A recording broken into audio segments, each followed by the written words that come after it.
Hello students, आज हम equation का रूट निकालने की एक और नई मेथड सीखने जा रहे हैं जिसका नाम है फिक्स्ड पॉइंट इटरेशन मेथड। ये मेथड को इटरेशन मेथड के नाम से भी जाना जाता है।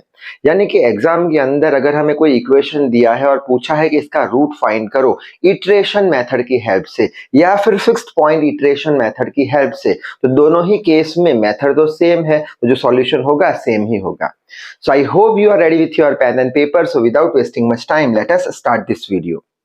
तो ये जो फिक्स पॉइंट इटरेशन मेथड है उसे एक न्यूमेरिकल की हेल्प से समझ लेते हैं। जो भी प्रोसेस करेंगे सारे न्यूमेरिकल में सेम ही प्रोसेस रहने वाली है अगर न्यूमेरिकल फिक्स पॉइंट इटरेशन या इटरेशन मेथड से सॉल्व करने के लिए पूछा गया हो तो क्वेश्चन क्या है कि यहाँ पे हमें पूछा है कि रूट फाइंड करो। किसका रूट फाइंड करो? दिए गए इक्वेशन का x cube minus x minus 1 बराबर 0 का।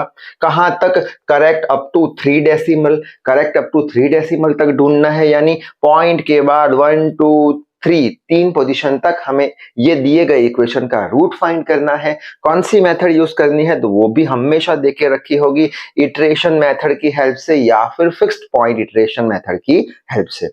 अब इसे कैसे सॉल्व करें?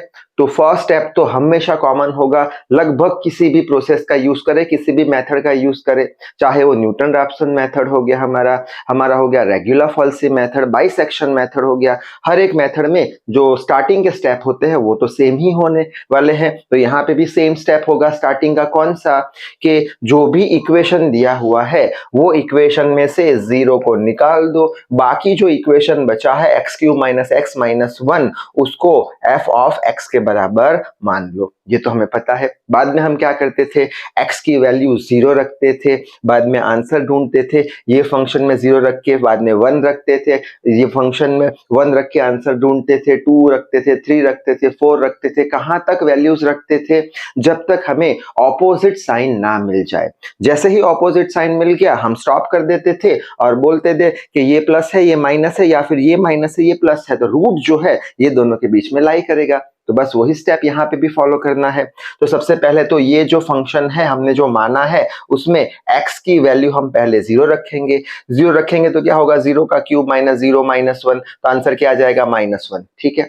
बाद में 1 वैल्यू रखेंगे तो 1 वैल्यू रखने पर आंसर क्या आएगा? ये -1 प्लस 1 कैंसिल हो जाएगा, -1 वापस आंसर से आया, यानी माइनस में आंसर आ रहे हैं। अगर प्लस में आंसर मिला तो हम स्टॉप कर देंगे।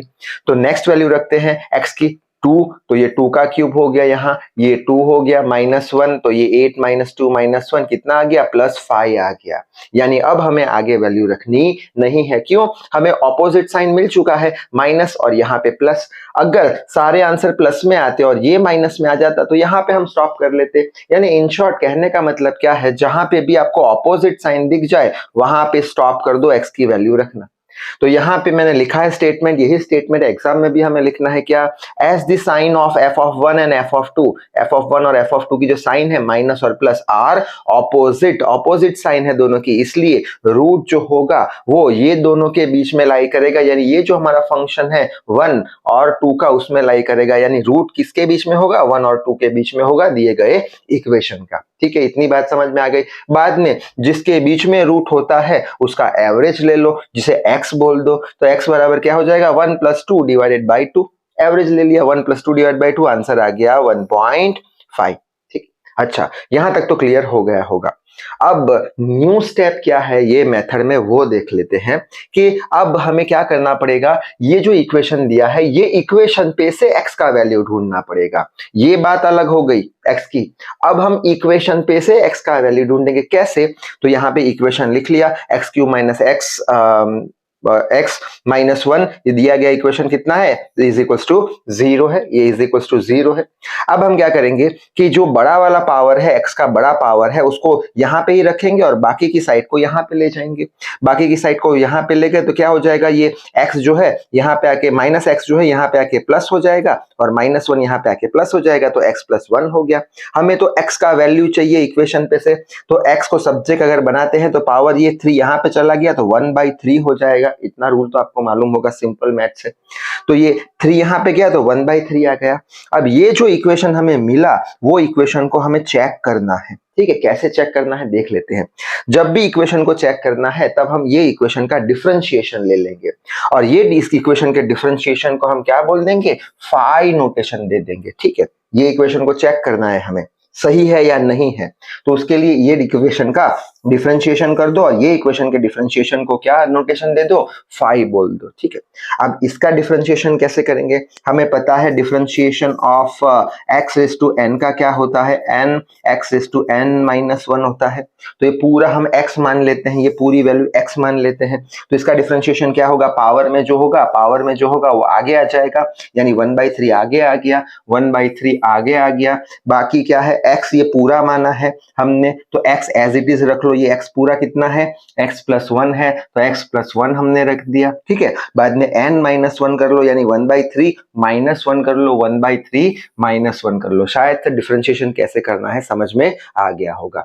ठीक है, अब ये फाइनल आंसर आएगा, लेकिन इसमें रूल क्या है, ज्यादा कॉम्प्लिकेशन में मैं आपको डालना नहीं चाहता, इसलिए मैं नहीं बताना चाहता। सिंपल सा रूल है कि ये तो पूरा x हमने माना है, तो बाद में इनटू करके वापस से x का डिफरेंशिएशन करो। x का डिफरेंशिएशन हमेशा 1 होगा और प्लस साइन लगा दो, कांस्टेंट 1 है, 1 का डिफरेंशिएशन 0 होगा, यानी ये पूरा टर्म क्या हो जाएगा, 1 के बराबर हो जाएगा। तो यही हमारा फाइनल आंसर हो जाएगा। शायद से बात आपको समझ में आ रही है। ठीक है, अच्छा तो ये छोड़ो, इसलिए मैंने बोला ये जाने दो। ठीक है, अगर कोई न्यूमेरिकल ऐसा होगा जिसमें यहाँ पे भी कुछ आता होगा, लेकिन ऐसे आते नहीं है आपको न्यूमेरिकल, फिर भी ये बताने के लिए बता दिया। सिंपली क्या करोगे, n को ये पूरा x मान लेना, 1/3 आगे लेना, 1/3 माइनस 1 कर देना, और अगर आपको वेरिफिकेशन करना है तो वापस से इसका मल्टीप्लीकेशन में डिफरेंशिएशन कर देना। x का डिफरेंशिएशन 1 प्लस साइन 1 का कांस्टेंट का 0, तो यही आंसर हमारा आ जाएगा, क्योंकि 1 मल्टीप्लाई होगा तो इसमें कुछ फर्क पड़ेगा नहीं। ठीक है, अब 1/3 माइनस 1 कितना होता है,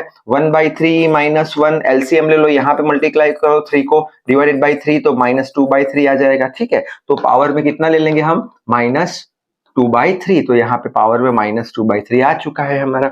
अब ये नेगेटिव साइन को अगर नीचे ले जाते तो पॉजिटिव हो जाएगा, यानी ये पूरे टर्म का पावर माइनस में है, नीचे ले जाओगे तो प्लस में हो जाएगा। तो ये पूरे टर्म का पावर को प्लस में कर दिया, नीचे ले आए हम, तो 1 divided by x plus 1 raise to 2/3 आ गया। ठीक है, अब ये जो इक्वेशन हमें मिला, ये इक्वेशन में हम ये वाली जो x की वैल्यू है 1.5 वो रखेंगे। तो ये इक्वेशन में x की 1.5 वैल्यू रखेंगे तो 3 इंटू 1.5 1 रेज़ टू 2/3, तो 2.5 रेज़ टू 2/3। ठीक है, अब 2.5 रेज़ टू 2/3 कैसे करना है हमें, तो कुछ करना नहीं, सिंपली कैलकुलेटर में 2.5 प्रेस कर दिया हमने, बाद में कैलकुलेटर में ऐसा कुछ कैरेट का साइन होगा। ठीक है, ऐसा कैरेट का उल्टा v जैसा साइन होगा, वो प्रेस करना है, बाद में into the bracket 2 divided by sine press करना है, डिवाइडेड बाय 3 है तो 3 दबाओ और इज इक्वल टू का साइन लगाएंगे, प्रेस करेंगे तो हमें इस ये टर्म का आंसर मिल जाएगा। कौन सा, 2.5 रेज़ टू 2/3 का। ठीक है, और उसका आंसर, ये पूरे 5 का आंसर कितना आया, 0.1809, यानी कि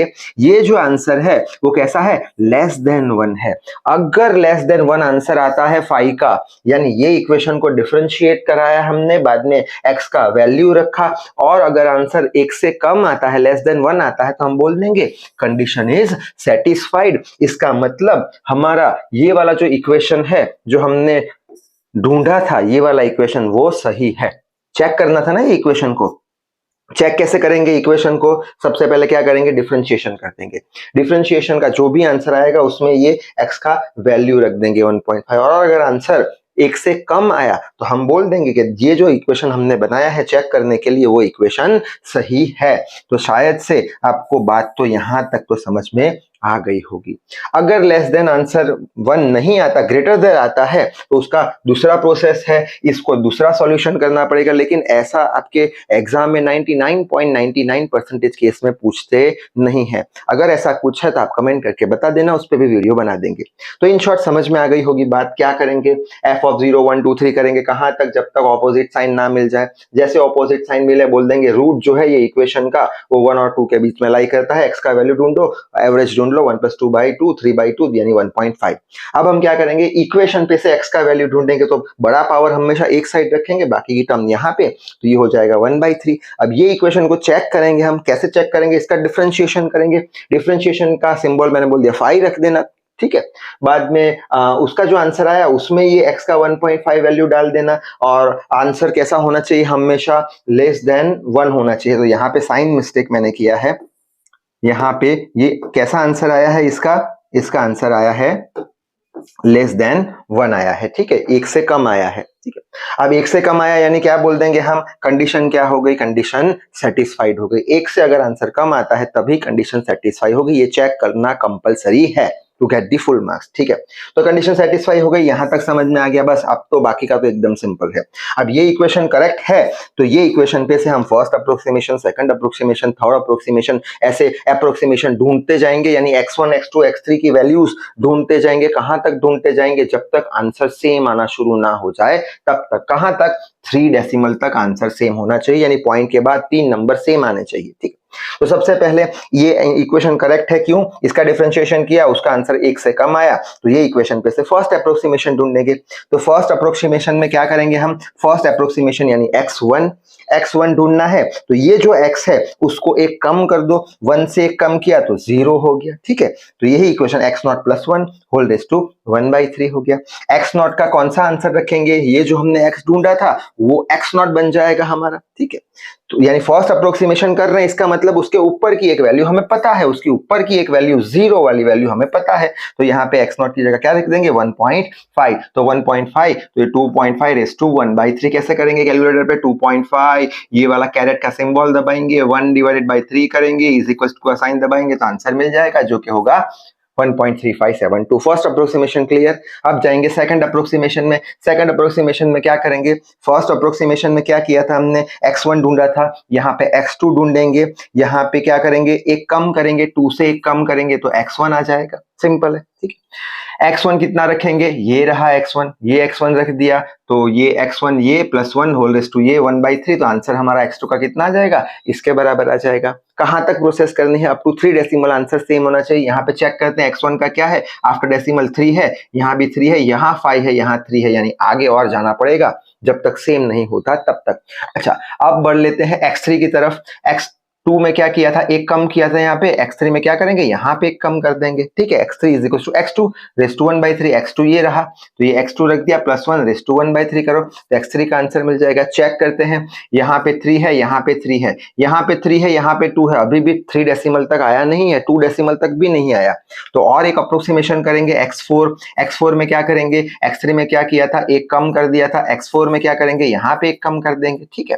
x3 का वैल्यू है हमारे पास 1.358, ये रख दिया हमने, रेज़ टू 1/3, आंसर आ जाएगा x4 का 1.3249। चेक कर लेते हैं, 3 2 है, यहाँ भी 3 2 है, यहाँ पे 5 है और यहाँ पे 4 है। पूछा क्या है हमें, अप टू 3 डेसिमल, यानी 2 डेसिमल तक तो सेम आ रहा है, अगर 2 डेसिमल तक पूछा हो तो ये आंसर फाइनल हो जाता, लेकिन हमें तो 3 डेसिमल तक सेम लाना है, तो एक और अप्रोक्सीमेशन कर लेंगे। x5 में क्या करेंगे, x4 में क्या किया था, एक कम कर दिया था, x5 में क्या करेंगे, एक कम कर देंगे, x4, ठीक है, +1 रेज़ टू 1/3, x4 कौन सा है, x4 हमारा ये रहा, 1.3249 +1 रेज़ टू 1/3, आंसर कितना आया, 1.3247। चेक कर लेते हैं, 3 2 4 है, यहाँ पे भी 3 2 4 है, यानी अप टू 3 डेसिमल। अब हमें आंसर सेम मिल चुका है, अब हमें आगे बढ़ना नहीं है, अप्रोक्सीमेशन में सिमिलर आंसर मिलना शुरू हो गए हैं अप टू 3 डेसिमल, तो बोल देंगे कि ये हमारा हो गया फाइनल आंसर, यानी रूट जो होगा ये वाले इक्वेशन का वो किसके बीच में होगा, 1 कि कहां कौन सा रूट होगा, आंसर रूट का 1.3247, जो कि हमने आगे माना था क्या 1 और 2 के बीच में होगा, तो ये हो जाएगा 1.3247, ठीक है।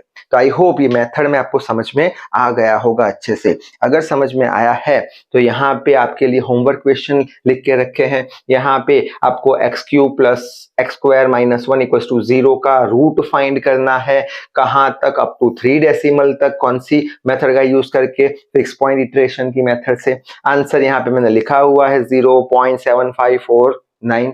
लास्ट न्यूमेरिकल लिखा है होमवर्क के लिए, 2x³ - x - 9 का क्या ढूंढना है, रूट ढूंढना है, कहां तक, 3 डेसिमल तक, फिक्स पॉइंट इटरेशन यानी इटरेशन मेथड का यूज करके। ये न्यूमेरिकल का आंसर कमेंट करके जरूर से बताना। तो इस वीडियो में बस इतना ही। Till then read hard, work hard. Thank you very much.